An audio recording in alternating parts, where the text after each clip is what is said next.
Bueno, muy buenos días para todos. En primera instancia, un agradecimiento a todos los organizadores del evento, a la Fundación Santa Fe, a la universidad por permitirme este espacio que viene muy en línea de lo que ya pues nuestros conferencistas iniciales de la mañana han venido trabajando, y es esa relación que tiene la genética directamente con la salud pública. Yo me voy a centrar en ese cierre de brechas que considero y que pues está documentado entre la aplicación de la genética y el cuidado primario.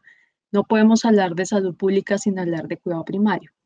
La experiencia que yo he tenido como genetista me sirve mucho para poder documentar este tema, pero también he tenido la oportunidad en los últimos años de ver la perspectiva del sistema de salud desde otro lado, desde un lado más desde la gestión, desde la administración, y de alguna manera pues poder entender qué nos hace falta para poder realmente hacer una integración en el cuidado primario, y cómo poderle dar solución. De eso se trata pues esta conferencia. Entonces, para ello tenemos que partir de un elemento clave, y es entender de qué estamos hablando cuando hablamos de cuidado primario, porque generalmente desdibujamos el término y asumimos que el cuidado primario equivale a decir bajo nivel de complejidad, que el cuidado primario pareciera que es como algo básico, pero básico por simple, y realmente básico es básico porque es de base para la atención en salud de la población. Pensamos siempre que el cuidado primario está muy atado es al ejercicio del profesional que no es especialista. Es una tendencia a pensar en ello, y tenemos que comenzar un poco a abrir la mente de lo que significa realmente el cuidado primario, muy en el marco de la atención primaria ampliada del MATA, que tiene como marco de referencia la provisión de servicios integrados y accesibles por profesionales que están en la capacidad de orientar la mayoría de necesidades en salud de la población, en una alianza sostenida con los pacientes y en un contexto de familia y comunidad. Cuando hablamos de cuidado primario, hablamos de estos elementos claves que ustedes ven allí en la diapositiva: la persona, el acceso, el abordaje comprensivo, coordinado y continuo. Ya el doctor González, el doctor Londoño han manifestado y pues han comentado algunos aspectos de lo que significa la enfermedad huérfana, por ejemplo, en todos estos elementos y de las grandes dificultades que tenemos.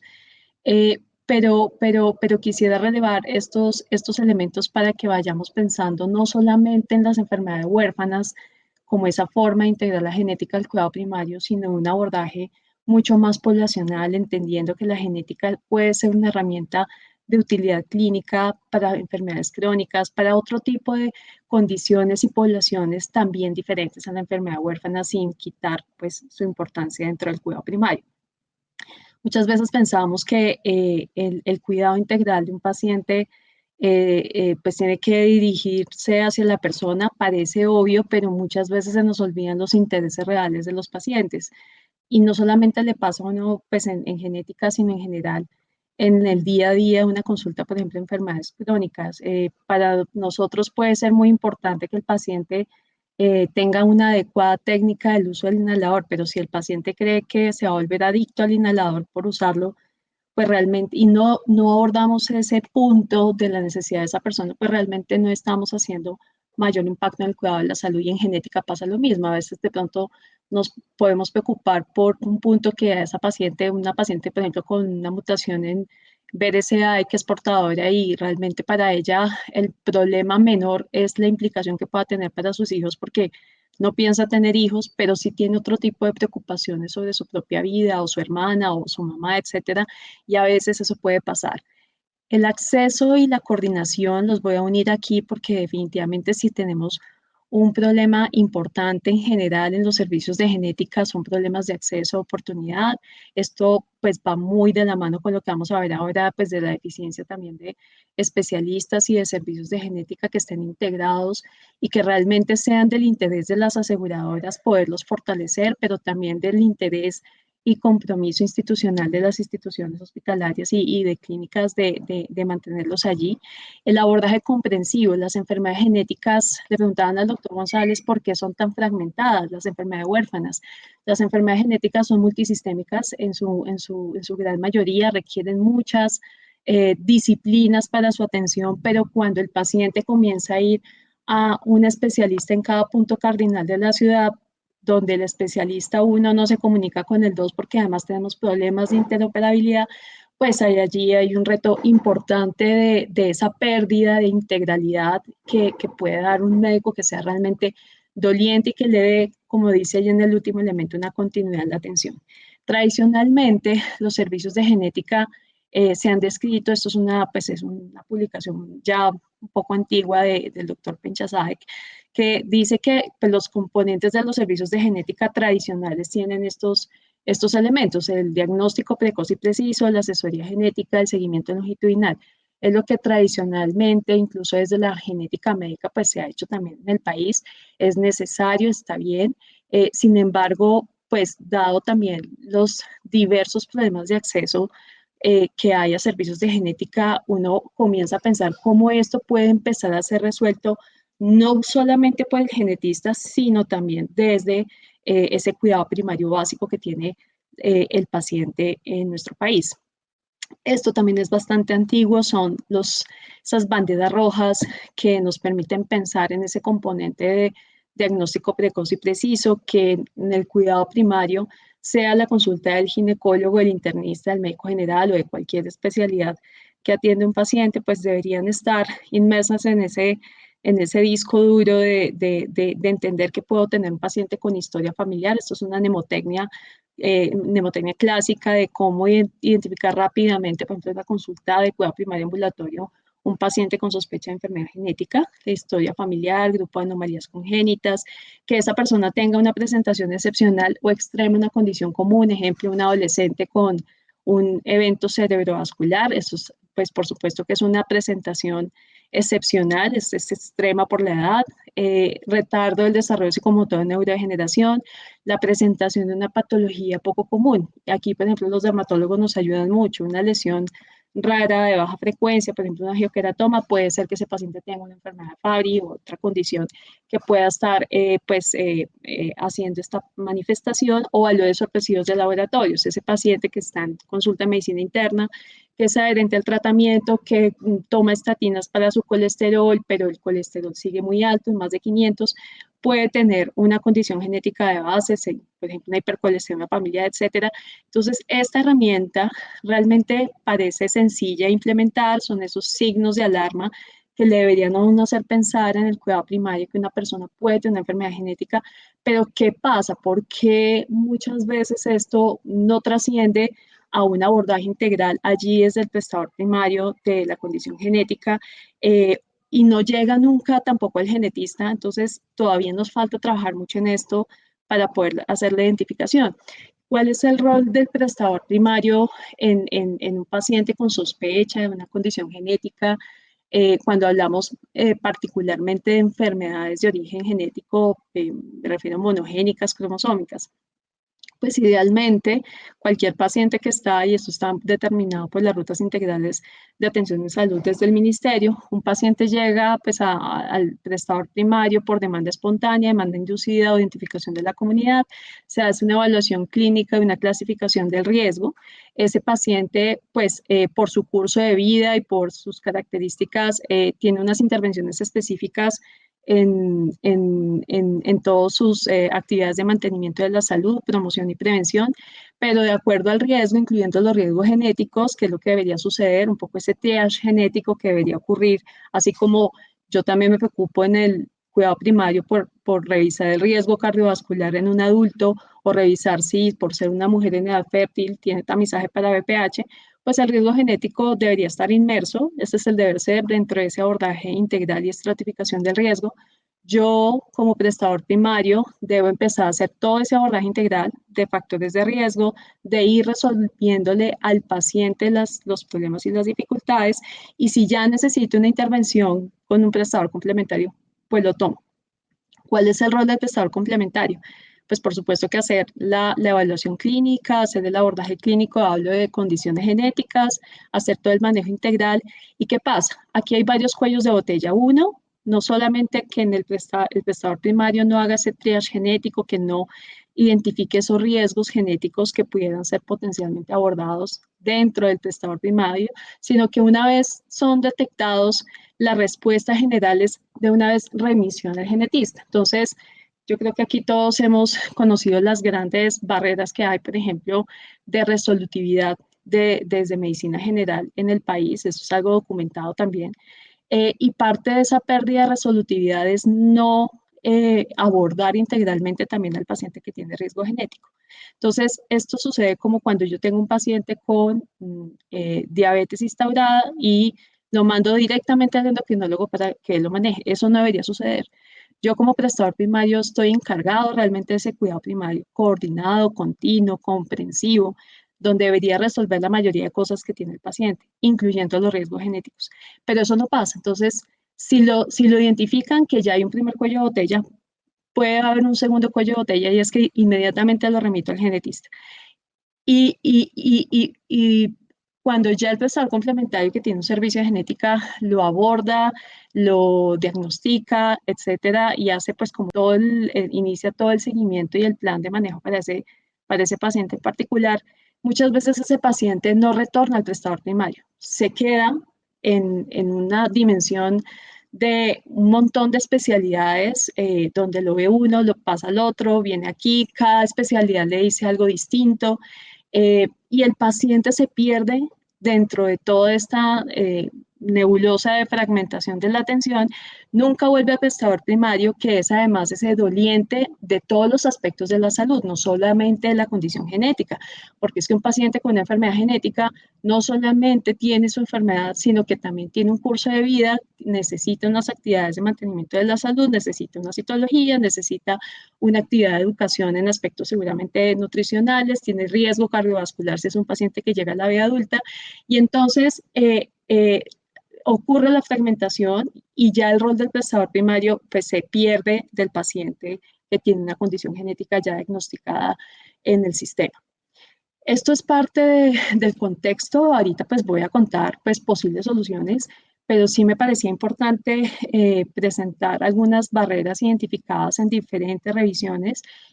Casi todos estos estudios que les voy a presentar son hechos en otros países, pero aquí hay datos nuestros, nacionales, incluso del Ministerio de Salud y de la cuenta de alto costo.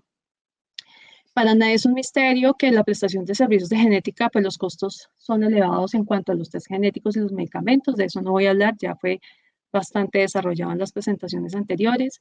El 46% de la población que tiene condiciones genéticas en el país tiene dificultades en el acceso, entonces ya vamos con un elemento del cuidado primario que está allí comprometido. El 42% deben esperar un mes o más para acceder a un servicio de genética. Las enfermedades huérfanas en general tienen unos más o menos 5 años de demora en el diagnóstico. Los tiempos restringidos de las consultas dentro de la prestación de servicios de salud, pues es un tema que sí se ha identificado como barrera y no solo en Colombia, ya lo vamos a ver en otros estudios, donde además le impone a la percepción al profesional de mayor carga de trabajo si además tengo que pensar en genética también. Las dificultades en el registro de historia clínica electrónica, de solicitar los exámenes dentro de los diferentes programas de historia clínica que los mismos incluso aseguradores tienen, eso genera barreras también pues en el diagnóstico, en la consignación de los diagnósticos, el de la solicitud allí y el de no conocer si yo lo vi como especialista en un hospital, pues el otro no va a saber qué fue lo que dijo el otro especialista, a no ser que el paciente le lleve la historia clínica impresa. La inseguridad con respecto a manejo de resultados, realmente este es un tema importante, ya lo vamos a ver, o sea, los profesionales tienen mucho temor con respecto al manejo de la privacidad, la confidencialidad, de si a ese paciente entonces le van a quitar, por ejemplo, la póliza en una medicina prepagada o algo así por tener X condición genética. También se han documentado problemas de prejuicios en la atención por parte de los profesionales, de discriminación, de apatía por las enfermedades genéticas. Sin embargo, pues no todo es malo, por supuesto. sí hay un creciente reconocimiento de las enfermedades genéticas como condiciones crónicas y eso favorece de alguna manera entender que requieren unos modelos específicos de atención para superar los diferentes problemas de coordinación, articulación y acceso. Y en general la percepción de utilidad de pruebas genéticas en diferentes estudios revisados oscila entre el 32% y el 67%. Este es un reto muy importante porque esa de pronto desconfianza que hay con la utilidad de la genética dentro de la práctica clínica general tiene que ver con esto, que tanto me sirven estas pruebas para definir el pronóstico del paciente, el tratamiento, y eso es algo que nosotros los genetistas tenemos que, la misión de poderlo difundir en las instituciones. Cuando uno le pregunta hay varios estudios de esto, realmente esto es un ejemplo de este tipo de estudios, donde le preguntan a los profesionales de cuidado primario cuáles son sus preocupaciones principales con respecto a las pruebas genéticas, las pruebas moleculares, por ejemplo. Realmente en este estudio, por ejemplo, el 75% dice que su principal preocupación, pues allí la preocupación es por la privacidad y por el efecto en la discriminación en un 92% que generen los resultados de esas pruebas. Y la contraparte además es que pues, los profesionales en cuidado primario definitivamente no se sienten preparados para discutir esos aspectos de privacidad en un 42% y esos aspectos que pueden surgir de discriminación. Este estudio, por ejemplo, es hecho en Estados Unidos, donde incluso hay un acta de no discriminación por datos genéticos bastante antigua, de hace más de 10 años, y aún así, pues, digamos, está este tema, esta preocupación. En cuanto al contexto, no de la prestación, sino ya específicamente del talento humano, sabemos que pues cada vez hay una oferta mayor de test genéticos y que la tasa de crecimiento de especialistas en general en el mundo en genética pues no es tan alta comparado con la mayor oferta, por ejemplo, de pruebas. Hay una disparidad en la distribución de la fuerza de trabajo en genética. En ejemplo, en Estados Unidos hay 600 vacantes, allá existe la figura del consejero genético en 600 vacantes de consejeros genéticos, eso es un estudio del 2016, se ha desplazado más el talento humano de genética a otros roles y uno de los roles donde más se ha desplazado el talento humano de genética en el mundo ha sido la industria farmacéutica. Si bien eso no es malo, pues realmente todo lo que puede aportar un genetista clínico dentro de un modelo de integración, por ejemplo, en cuidado primario, pues es importante. Y si bien en Estados Unidos por cada millón de habitantes hay 5 genetistas y 12 consejeros, que resulta incluso insuficiente en ese país. También pues tenemos dificultades en las competencias, en deficiencias en conocimientos básicos, en general en los profesionales y en las especialidades también de interpretación de historia familiar, de cuándo referir a un genetista y por qué, el grado de confianza para estos aspectos que acabo de señalar en varios estudios oscila entre el 15 y el 50%, que es un porcentaje bajo. También deficiencias en habilidades de pauta de cuidado para el paciente que no requiere mandarlo al genetista. ¿Qué hago con el paciente? El ejemplo clásico es el paciente con síndrome de Down. ¿Cómo cuido yo al paciente de síndrome de Down? Porque entonces se asume que, por ejemplo, un paciente con una patología de estas que es tan frecuente en la población debe ser abordado por el genetista y ese es un médico tratante y realmente es el prestador primario quien debe hacer ese abordaje comprensivo del tema. No solo educación en pregrado es el problema, porque nos podemos quedar en el discurso de sí, hay que fortalecer las competencias en el pregrado en genética. Por supuesto que hay que hacerlo, pero no puede ser el único factor que esté impactando allí el tema de competencias en los profesionales. Sí hay un punto importante que los mismos profesionales dicen y es el conocimiento de la genética realmente se va quedando obsoleto por la rápida evolución y puede ser resultado anecdótico, pero pues yo me gradué solicitando solamente cariotipos a los pacientes y máximo había algunas pruebas moleculares y de citogenética molecular como FISH, pero hoy tenemos una cantidad, le podemos pedir hasta un genoma a un paciente y cosa que pues en el momento que yo me gradué genetista era impensable.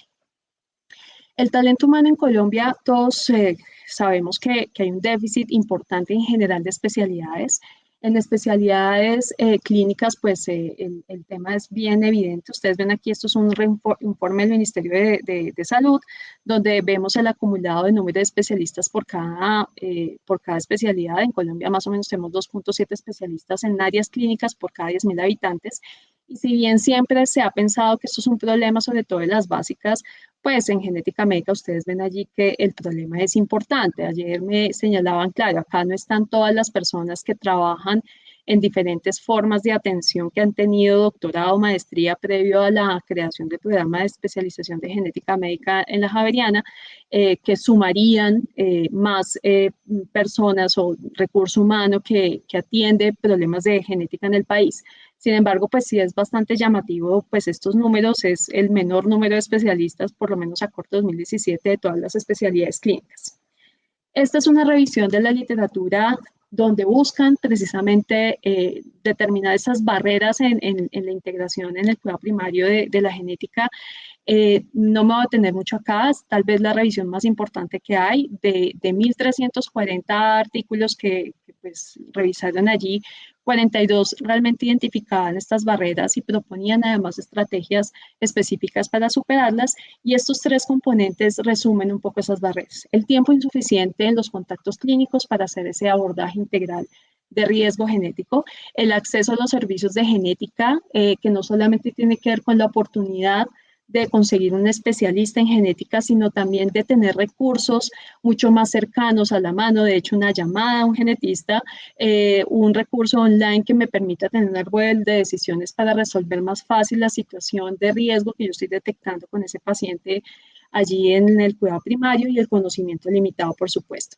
Un estudio que salió posterior a esta revisión, este es un estudio más cual y cuantitativo, donde identifican otras barreras muy interesantes. Muchas de estas cosas fueron señaladas por el doctor Iván en su presentación, los costos de los exámenes, muchos relacionados con el sistema, muchas preocupaciones relacionadas desde el cuidador primario con el sistema de salud, el costo, la autorización, los trámites que le impone a los pacientes pues hacer este tipo de examen, el miedo a las posibles glosas, que si el contrato del asegurador se lo va a pagar o no, incluso constricciones por parte del empleador, me van a llamar la atención por haber pedido este examen tan costoso, trámites para el paciente, como les decía, y si el examen está disponible o no en el país.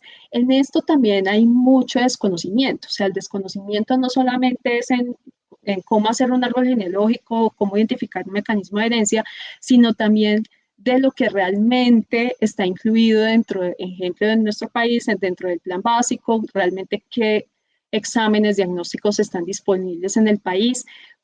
La falta de conocimiento no es solamente es entonces en esa parte clínica muy importante dentro del abordaje, sino en esto también que tiene que ver con el sistema. Y ahí es donde nosotros siempre hemos pensado, pues es fundamental que un profesional graduado de nuestro país conozca de administración, conozca realmente el funcionamiento del sistema para evitar estos preconceptos que a veces pueden obstaculizar la integración de la genética en el cuidado primario. También hay barreras relacionadas, asociadas a la relación entre el profesional y el prestador, cuál test pedir, qué debe hacer el paciente, cuál es la red de servicios. Las dificultades en el conocimiento también es eso. Una vez lo identifico, si yo tengo un paciente diabético en cuidado primario, pues yo sé exactamente qué tengo que hacer y sé que la red de este asegurador está aquí y el endocrinólogo está en X lado.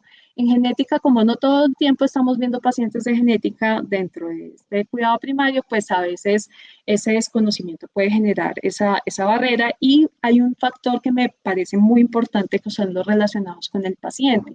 Los profesionales no solamente se preocupan por cosas del sistema, sino de lo que el paciente pueda sentir, que le generemos preocupaciones que de pronto sean exageradas o innecesarias, o que no sean esa necesidad del paciente en ese momento. Si un paciente va por una cefalea a un prestador primario y sale con un diagnóstico de genética, pues de pronto pues la angustia para ese profesional va a ser: le estoy poniendo ahora una dificultad que este paciente originalmente no tenía y que no manifestaba.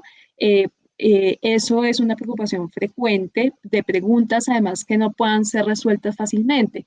Bueno, doctora, y si a mí me sale positivo la mutación para el cáncer de seno, ¿qué me va a pasar? Son preguntas difíciles para que ese prestador primario resuelva allí, por eso es una barrera en la integración, el desinterés por el tema de los pacientes, y un poco también de autogestión pobre y de que el paciente de pronto no esté interesado tampoco en conocer más allá de lo que él quiere consultar en la prestación. Y con todo este panorama, pues hay barreras de toda índole.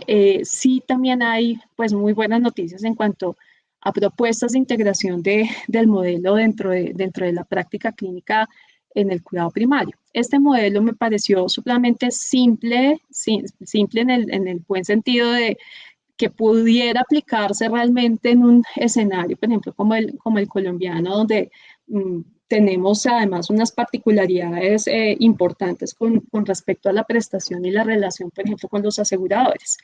Es un modelo escalonado donde en cada nivel que ustedes ven allí, pues hay unas definiciones de competencias de ese prestador primario, llámese enfermera, internista, médico general. Voy a poner el ejemplo para efectos ilustrativos de un médico general que se enfrenta pues a un paciente de su población asignada que debe gestionar y que tiene determinados niveles de riesgo genético. Entonces, en el paso 1 es el paciente sin riesgo genético, es decir, una mujer, por ejemplo, que va a consulta de planificación familiar, pero quiere manifestarle a su médico que ya quiere quedar en embarazo y que debe saber pues qué quiere hacer. Es una consulta de asesoría preconcepcional donde el médico general entonces le explica todos los aspectos de suspensión del método que está usando, hace una historia familiar amplia, realiza pues todo el interrogatorio de antecedentes, etcétera, y pues definitivamente es una paciente que no tiene un riesgo por encima de la población general pues de nada genético. Sin embargo, en ese momento, como en esta cadena del eslabón, ese profesional le explica los riesgos generales que puede tener, porque de todas maneras nunca habrá un riesgo cero. Riesgo de anomalías congénitas, por ejemplo, si hay exposición, no sé, si ella no tiene antecedente de tabaquismo, pero cuenta que de vez en cuando se fuma un cigarrillo, pues hay que contarle pues, el riesgo del tabaco asociado al embarazo, etcétera. Entonces, ese es el ejemplo de esa resolutividad allí, pues es, hoy se hace y que debería manejar solo, de manera autónoma, ese profesional. En el nivel 2 ya hay un nivel mayor de riesgo. Para poner el ejemplo, es esta misma paciente que va a una asesoría preconcepcional, pero tiene dos antecedentes de pérdida recurrente, de dos abortos con la misma pareja. Entonces aquí ya el profesional tiene que pensar en otras cosas, es un nivel de riesgo mayor, la señora desea embarazo, pero pues tiene estos dos antecedentes, no ha sido estudiada, le hace toda la exploración, todo el abordaje, y por supuesto le explica que puede haber un riesgo genético, le explica y le ordena un cariotipo a ella y a su pareja, le explica las razones por qué hay que hacerlo a la pareja, etcétera. Pero este nivel 2, desafortunadamente, tiene una baja resolutividad hoy en el prestador primario. Y entonces, ¿qué pasa generalmente con esta paciente? De una vez manda la genética cuando además se piensa en genética. Entonces, el que es pilo y lo tiene allí muy claro, improntado de que esto puede ser genético, lo manda a genética, pero no se arriesga a ir más allá con la paciente y ahí tenemos ya un cuello de botella porque es que no nos alcanzan tampoco los genetistas para resolver absolutamente todo lo que debería resolverse también desde la prestación primaria. En el nivel 3 son pacientes entonces que tienen un nivel de riesgo mayor, una complejidad mayor, pero que eventualmente ese profesional pudiera abordar y pudiera hacer, o no sé, como todo el apoyo diagnóstico o terapéutico dependiendo del caso. Para el caso del modelo que planteo, es la mujer que pues va con deseos de embarazo, que tuvo dos pérdidas recurrentes, el médico además abordó todos los aspectos de autoinmunidad, ginecológicos, todo, el cariotipo le salió normal a ella y a su pareja, y entonces ahí el profesional médico o la enfermera o el ginecólogo de cuidado primario dice, ¿qué hago ahora desde genética? Tengo estos resultados normales. Llama literalmente a hacer la interconsulta con el genetista, mire, tengo este caso, está la historia, etcétera, no sé qué. El genetista le puede orientar, mire, hágala esto, pregúntele esto, solicítele aquello, pero es todavía paciente de ese cuidador primario. Por supuesto que aquí ya exige una ayuda por parte de él. Y en el nivel 4, pues es esa paciente que de pronto en el cariotipo le salió una traslocación, alguna alteración estructural que pudiera además explicar sus pérdidas y que pues en ese caso ese médico sí necesita pues referir al especialista de genética para todo un proceso de consejería y estudios complementarios. ¿Qué pasa? Lo que decía ahora en el nivel 2 pasa en el nivel 3 también. ¿Qué pasa? El cuello de botella está en que no lo identificamos, pero cuando lo identificamos inmediatamente lo referimos por ese temor a no arriesgarse a abordar integralmente al paciente y ayudarle a resolver hasta donde el conocimiento y el nivel pues, de riesgo que por ejemplo, en este modelo se propone. Entonces, este modelo realmente es muy útil para ir mirando los alcances que puede tener el testador primario dentro del abordaje de una paciente con una condición genética. Saliéndome un poco de enfermedades huérfanas y enfermedades genéticas, también hay que comenzar a pensar en cómo vamos a empezar a integrar en nuestro país toda la información que hoy, gracias al desarrollo tecnológico que ha tenido la genética en las últimas décadas, pues está en boga y que ya en otros países pues hace parte, por ejemplo, de la historia clínica y es la información genómica de los pacientes. Y quería traer simplemente esta iniciativa y muchas más, pero esta me pareció muy interesante porque es muy en el cuidado primario de cómo integrar la información genética de los pacientes, por ejemplo, de variantes de susceptibilidad o variantes patogénicas para enfermedades comunes. Esto es un programa que se hizo en el sistema de salud North Shore de Estados Unidos. Se llama el programa DNA 10K porque pues, participaron 10.000 personas adultas que tenían sin ninguna historia familiar, digamos, en general de enfermedad genética ni nada. Eran 10.000 pacientes de su población general. Esto es un sistema de salud, pues, donde pues, hay una red de cuidadores primarios. Y lo que hicieron fue integrar a la historia clínica electrónica, se invitó pues, a participar a estas personas de manera voluntaria para hacerles un panel genómico de 60 genes de cáncer hereditario, cardiovascular y de farmacogenómica. Eso lo integraron a su sistema de historia clínica electrónica y diseñaron todo un protocolo de implementación de esto con cuidadores primarios.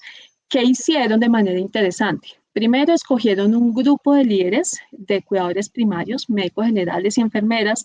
Los entrenaron a esos médicos y enfermeras, los denominaron embajadores del programa de genómica y ellos entrenaron, no fue un curso online y venga, les cuento con ustedes la genética, pero sí fue un entrenamiento no solamente en qué hacer ante una variante patogénica que se detecte en un paciente desde el punto de vista clínico, sino cómo está la red en general de prestación de servicios para solucionarle al paciente eso.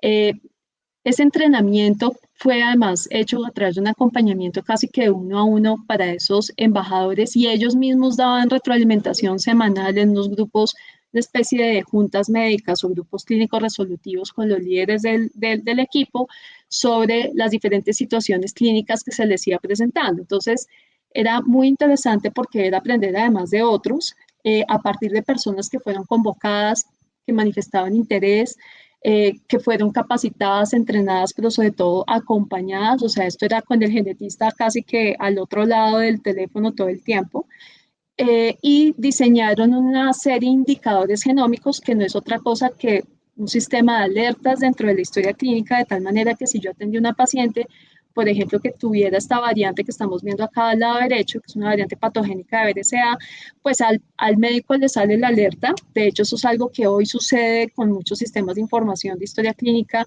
Este paciente tiene la hemoglobina glicosilada alterada, lo que debe hacer es lo siguiente: este paciente está en el curso de vida X, por favor solicítele la citología.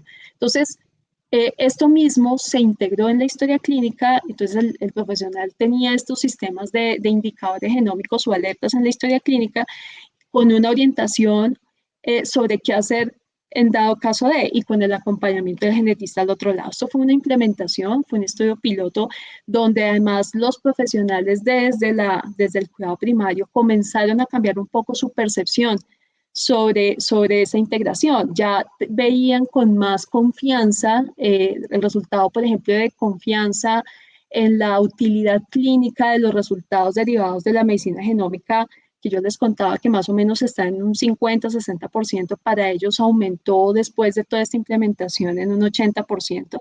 Entonces, Hay formas de hacerlo y lo importante es pensar e involucrar a todos los actores allí. Cuando les preguntaban a ellos en dónde sentían más baches del conocimiento, definitivamente las opciones de manejo médico, esa utilidad clínica, en guías de práctica clínica, que hago con esta variante, la privacidad. Muy importante, incluso hay que preguntarle a los profesionales en este sentido cuando se hacen estas iniciativas también qué modalidades de educación tienen, prefieren. Y realmente, si ustedes se dan cuenta, los cursos online pues son los menos taquilleros porque en esto sí se necesita es mucho acompañamiento y un cara a cara de ese feedback de los resultados que me van emergiendo. Entonces, en esa gran barrera que es todo el tema de talento humano, de competencias clínicas, de conocimiento, eh, podemos quedarnos pensando en que los cursos aislados de educación continuada pues van a mejorar las competencias a largo plazo. No es tan así. Se requieren más programas de educación permanente, no solo de genética, sino de muchas cosas que al médico general hoy le pedimos que sepa absolutamente de todo, pero eso es básicamente imposible si uno no tiene realmente un acompañamiento con ellos en un programa mucho más estructurado de casi que de comentoría, de tutoría, el uno a uno. Si bien hay que fortalecer el currículum en conocimientos en genética, tanto en pregrado como en las residencias, porque el problema no solamente es pregrado, también está en las residencias médico-quirúrgicas, la forma más, tal vez la mejor forma sean prácticas integrales, donde el estudiante o el residente conozca no solamente qué es medicina genómica, que es un panel de genes, qué es un cariotipo, cuál es el manejo de esos signos de alarma, por ejemplo, ya pensando en enfermedades genéticas, sino que también la práctica se vuelva integral. Esto de la educación interprofesional tiene que volverse una realidad también en genética, donde haya consultas conjuntas entre el genetista, el consejero genético, el pediatra, el genetista con el internista, el genetista con el cardiólogo, etcétera, de tal manera que realmente el estudiante y el residente pueda ver allí cómo poder hacer un modelo mucho más integrado en la atención y cómo se integra la genética a la vida clínica de otras especialidades. En la formación tiene que ser mixta, no solo en conocimientos de genética, sino en esos flujos de trabajo precisamente y por supuesto trabajar con otros, entendiendo que el conocimiento pues no puede ser feudal, sino que realmente necesitamos ese abordaje comprensivo. Aquí no me voy a tener mucho, realmente este es otro estudio también donde se evidencian las barreras que ya hemos conversado hasta ahora de todo lo que tiene que ver con la integración. Sin embargo, aquí hay algo que es importante y sí es la generación de conocimiento de utilidad clínica fundamental en países, por ejemplo, como el nuestro, de la medicina genómica. Realmente es el sustento por el cual se toman también muchas decisiones, por el cual un órgano de gobierno, por ejemplo, un hospital y una clínica, entiende la importancia de integrarlo y de negociarlo con los aseguradores. Un asegurador va a necesitar saber esto para qué sirve, básicamente, y lo digo así coloquialmente, para que realmente se interese y que evalúe el costo-beneficio, porque pues sin duda esto representa un costo en la atención, pero la única forma es que haya conocimiento realmente útil sobre la aplicabilidad, que se involucren todos los actores, desde el asegurador, los órganos de gobierno de los hospitales y las clínicas, todos los tomadores de decisiones son fundamentales en esto, porque si no se nos vuelve un círculo cerrado de diálogo en el que no podemos salir. Y por supuesto, por ejemplo, los hospitales, las clínicas pueden darle un respaldo importante y un empuje importante a esa regulación normativa que hay con respecto a pruebas genéticas o a datos genéticos, por ejemplo, dentro de las historias clínicas. En ese sentido, pues Colombia pues, todavía tiene un camino bastante largo por recorrer. Sin embargo, cuando un hospital empieza a darse cuenta de la importancia, gremialmente puede impulsar este tipo de cosas, al igual que la integración en la historia clínica. Hoy, hacer un árbol genealógico en los sistemas de historia, por lo menos yo no conozco en Colombia un sistema de historia clínica de un asegurador donde uno pueda realmente pintar el árbol genealógico y hacer las cosas lo mejor posible. La facilidad para que el médico pueda pedir los exámenes diagnósticos dentro de la historia clínica y pues el tema de interoperabilidad que parece un poco utópico, pero que sí realmente es necesario darle una solución en el país. Frente a otras posibles soluciones que plantea esta revisión que les contaba al inicio, hay toda una revisión de los recursos digitales, de telegenética como herramientas que favorecen el acceso a los servicios de genética, la interconsulta. En Jave Salud tenemos un modelo que es de medicina familiar, donde no tenemos contratados 40 médicos familiares, sino que cada médico familiar tiene alrededor de 4 o 5 médicos generales y él es un facilitador precisamente de la gestión clínica. Ese modelo interconsulta, que también funciona para otras especialidades en otros modelos e instituciones, pues puede dar respuesta precisamente a ese déficit que tenemos para buscar esto que pues tanto nos llama la atención desde el cuidado primario, pero que la genética, por supuesto que puede hacer parte y hoy lo hace, pero hay que fortalecerlo desde el cuidado primario, desde la coordinación, la transición del cuidado, la gestión y cuidado del soporte, el cuidado basado en equipos de salud. Pues aquí no se trata del genetista solo, el neuropediatra solo, y el médico general que lo vio al inicio y que lo detectó nunca se enteró qué pasó después con ese paciente. Este es otro planteamiento, otro modelo distinto que tiene que ver más con el acceso a servicios de genética para pacientes con sospecha de enfermedad genética. Plantean tres componentes importantes, los tríos. Estos son consultas conjuntas de teleexperticia, donde pues cada uno tiene un rol determinado. Ejemplo, pediatra, el consejero, esto es pues muy modelo gringo, consejero y el médico familiar o el médico, por ejemplo, el médico general, y realmente pues es eficiente, es realmente un abordaje mucho más integral y cada uno de ellos tiene un rol allí específico y puede hacerse por teleexpertise y pues claramente el COVID nos empujó a que realmente usáramos estas herramientas más. La telesalud, estos datos que ustedes ven aquí son prepandemia. ¿Qué tanto la telesalud le puede favorecer al acceso en genética? Muchísimo. Hay algunos estudios, hay una revisión de 14 estudios de la literatura donde utilizaban la herramienta de telesalud para genética. La mayoría de estos estudios son de satisfacción de pacientes y de profesionales. Solamente 3 de esos 14 han evaluado efectividad clínica. En general, la satisfacción para los pacientes es buena, sobre todo cuando se utiliza en servicios de salud para cáncer, asesoría cáncer hereditario, 70% de satisfacción. Siempre la satisfacción para los profesionales en telesalud, lo que pues, he observado de general de telesalud es que es menor para los profesionales que para los pacientes. Sin embargo, no es malo, es decir, 60%, 50% de satisfacción para los profesionales que hacen telegenética. La efectividad clínica, como les contaba, solo hay 3 estudios que la miden y la conclusión grande es sí, pero sirve para un triage dismorfológico, por ejemplo, pero se requiere una consulta presencial, por supuesto, para determinar la explorar del paciente. En general, el uso de la telesalud para genética en Estados Unidos antes de la pandemia era del 26%, muy bajo. Vamos a ver ahora con la pandemia, solo encontré un par de estudios muy chiquitos de telegenética y COVID, que sería interesante además documentar. Todos mis colegas genetistas han hecho un esfuerzo enorme durante el COVID para darle continuidad al manejo de los pacientes y deberían documentar esa experiencia. Y las comunidades de aprendizaje, que son todas estas estrategias que les contaba de telementoría, de educación permanente, de traer al paciente también y a la persona, a la comunidad, para que nos enseñe también de cómo puede haber recibido la noticia de que tiene una variante patogénica para BRCA. Y eso son lecciones, por supuesto, importantísimas dentro de esas comunidades de aprendizaje también para el empoderamiento de los pacientes. En ese trío de partners que les mostraba ahora, no me va a tener, cada uno tiene un rol específico como ustedes ven allí, y lo importante es entender que se sobrelapan, pero que también se definen esos roles puntuales para que las cosas sean mucho más eficientes. Al final, aquí hay otro modelo que recoge mucho de lo que ya he dicho hasta ahora, pero quería señalar en principio que en este modelo fundamentalmente son las ciencias de la implementación en lo que más énfasis da y definitivamente este tipo de proyectos piloto, por ejemplo, en centros de cuidado primario, pueden ser un inicio realmente de la implementación. No necesitamos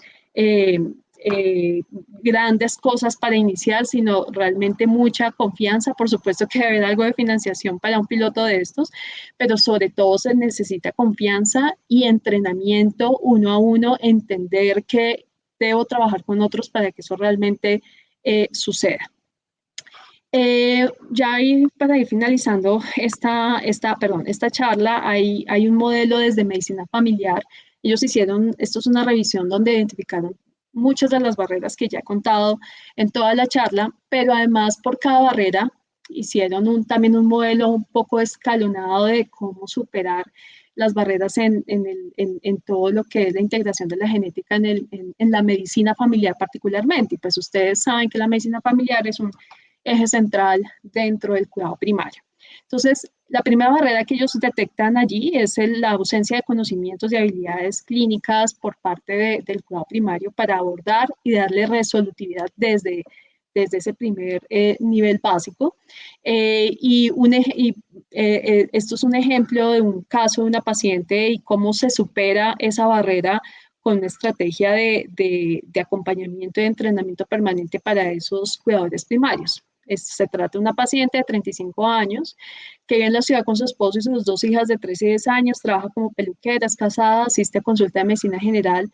No voy a leer todo, tiene una masa dolorosa en el seno, no tiene antecedentes, pero ¿qué pasa? Hasta aquí es la historia que uno lee, la historia de un cuidador primario o de un prestador primario, pero cuando el médico general realiza un entrenamiento con genético y tiene la compañía y el apoyo generalmente de un genetista allí, pues él hace consciente que puede haber riesgos familiares y pasa a ser el árbol genealógico. El árbol genealógico no es una herramienta desafortunadamente muy usada en el cuidado primario.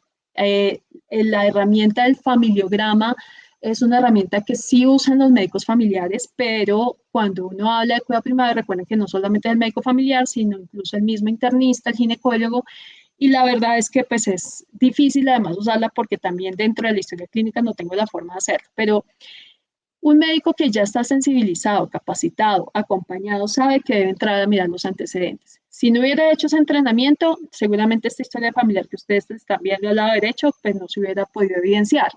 Y en la historia familiar encontraron que Ángela entonces tiene una hermana que falleció de cáncer de seno, la mamá falleció de cáncer de seno, el abuelo falleció de un cáncer desconocido, además de edades muy, muy tempranas. Entonces aquí pues evidentemente hay un factor hereditario importante, el médico lo puede reconocer gracias pues a ese entrenamiento, pero además recuerden en el paso 2 que el entrenamiento no es solamente en conocer los mecanismos de herencia, las condiciones genéticas más frecuentes, etcétera, sino cómo yo lo codifico, incluso desde el mismo CIE-10, porque esa es otra gran dificultad, cómo lo busco en el sistema. Ellos ya saben poner hipertensión arterial derecho y al revés, diabetes al derecho y al revés, pero historia, no sé, historia familiar de tumor maligno de sitio no especificado, pues seguramente no es un código que se use con mucha frecuencia, por tanto, ese médico requiere ese entrenamiento incluso a este nivel para hacerlo bien.